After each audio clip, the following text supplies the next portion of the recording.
বন্দে পুরুষোত্তমম। সকলকে আমার আনন্দিত জয়গুরু। আজ ইষ্ট কথায় আমরা আলোচনা করব পরম পূজ্যপাদ শ্রী শ্রী আচার্যদেব আমাদের কিভাবে ঠাকুরের মানুষ হয়ে উঠতে বললেন। অনেক সময় দেখা যায় যে আমাদের কেউ কিছু কথা বলে দিল, যে কথাটা আমাদের ভেতরে কষ্ট হয়, সারাদিন আমরা সেই কথাটাকে নিয়ে ভাবতে থাকি, ভেতরে মান অভিমান সৃষ্টি হয়। তাই এই মান অভিমান যাতে না হয়, তিনি কি সমাধান দিলেন, আজ আমরা ইষ্ট কথা এই বিষয় নিয়ে আলোচনা করব। কিভাবে আমাদের ধৈর্য শক্তি আমাদের বাড়াতে হবে সেই বিষয় নিয়েও আজ আমরা আলোচনা করব। আমাদের একটু বলো। বন্দে পুরুষোত্তমম। সকলকে আমার আনন্দিত জয়গুরু। এই প্রসঙ্গে যে আমরা অনেক সময় যে বলে না, অনেক মানুষেরই এটা হয় যে কেউ কিছু বলল, সেটা নিয়ে হয়তো 30 সেকেন্ডের কথা, একটা কথা কেউ বলেছে, সেটা নিয়ে সে বছরের পর বছর সেটা মনের ভেতর রেখে দেয় এবং মনের ভেতর গুমড়ে গুমড়ে নিজের শরীরটাকে খারাপ করে। এই জিনিসগুলো যারা করেন তাদের কিন্তু একটা শরীরের পক্ষে ক্ষতিকারক জিনিস। তা এই জিনিসগুলো আমরা কিভাবে করব? পরম পূজ্যপাদ শ্রী শ্রী আচার্যদেব বলছেন, মান অভিমান ঝেড়ে ফেলে যাজনে উদ্দীপ্ত হও। আমরা বললেই তো হবে না যে মান অভিমান ঝেড়ে ফেলবো। ঝেড়ে ফেলতে গেলে কি করতে হবে? যাজনে উদ্দীপ্ত হও। যে ঈশ্বরের মানুষ, তার ভিতরে কেবল প্রেম। আমার প্রশংসা যে করে তার প্রতিও আমার প্রেম, যে নিন্দা করে তার প্রতিও আমার প্রেম। আমাদের সাধনা ঈশ্বরের হয়ে ওঠা। মানুষের আচরণ যদি আমাকে প্রভাবিত করে, তাহলে আমি এখনো ঈশ্বরের হয়ে উঠিনি। আমার মন সর্বদা ঈশ্বরে বিভোর হয়ে থাকবে, এটাই সাধনা। যদি দেখা যায় যে কেউ কিছু বলেছে এবং সেটা নিয়ে আমার মনে যদি এইরকম চলতে থাকে, তার মানে আমি এখনো ঈশ্বরের হয়ে উঠিনি। আমার মনে ঈশ্বর এখনো প্রধান স্থান পাননি। সেই জন্য সবসময় মনটা যদি ঈশ্বরের চিন্তায় থাকে, তাহলে তখন আর এই জিনিসগুলো কে কি বললো এই নিয়ে মাথা ঘামাবে না। কারণ আর যদি আমরা মনের ভেতর ঈশ্বরের চিন্তা না আনতে পারি, তাহলেই তখন কিন্তু এই ব্যাধিগুলো আসবে। কারণ মন কখনো ফাঁকা থাকবে না। সেই জন্য ভালো জিনিস দিয়ে মনকে ভরিয়ে রাখতে হয়। ঈশ্বরের চিন্তায়, ভালো চিন্তায়, উন্নত চিন্তায় মনকে ভরিয়ে রাখতে হয়। তাহলে এইসব ছোটোখাটো ব্যাপারগুলো নিয়ে মাথাতে আসে না। আর এইসবগুলো মাথায় এলেই তখন নানা শরীরে নানা ব্যাধিগ্রস্ত হয়ে যায়, নানা চিন্তা, মানসিক রোগ দেখা দিয়ে দেয়। সেই জন্য এই ব্যাপারগুলো সাবধান থাকতে হবে। সবসময় আমাদের ঈশ্বরের চিন্তায় থাকতে হবে বিপদে। এই প্রসঙ্গে আরো একটা ঘটনা রয়েছে।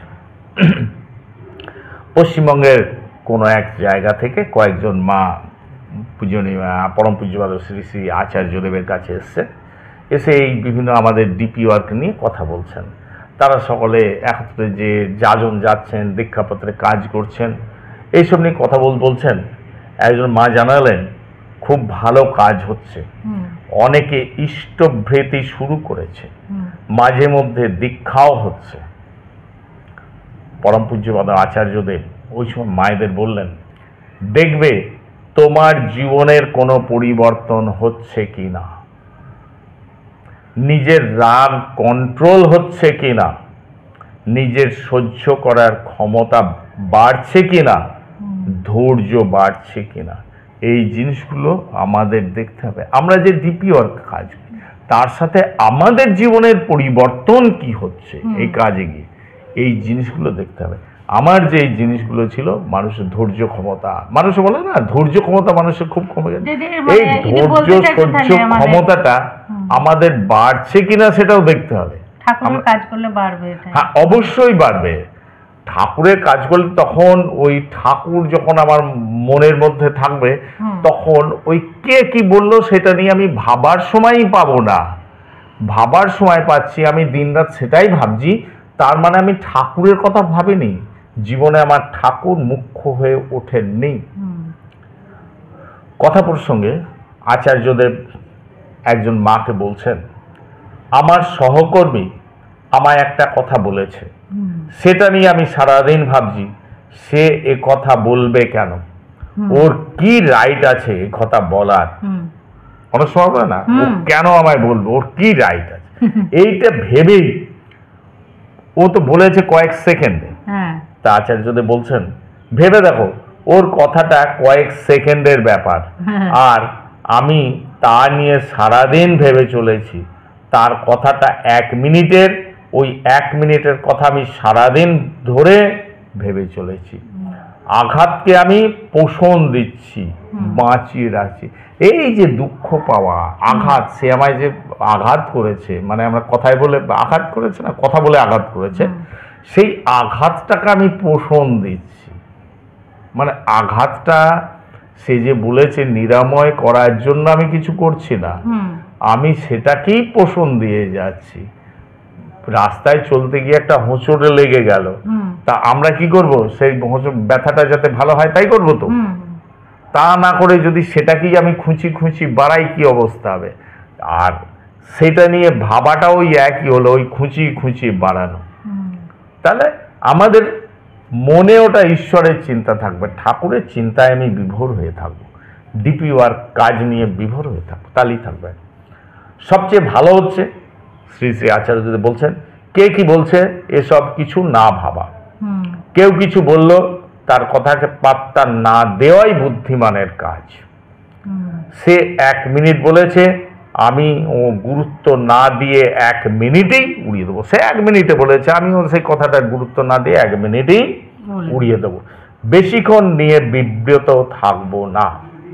আমায় সে হয়তো আঘাত দিয়ে কথা বলেছে, তাহলে অন্যায় তো সে করেছে, তাতে আমি মন খারাপ করব কেন? মন খারাপ তো তার হবার কথা। এই যে কথা, আমি তো অন্যায় করিনি, অন্যায় তো করেছে সে, আঘাত দিয়ে কথা বলেছে, সে তো আঘাত দিয়ে কথা, দুঃখ পেতে হলে সে পাবে, আমি পাবো কেন? তাহলে আমি কেন বৃথা নিয়ে চলে আসছি? মন খারাপ তো তার হবার কথা।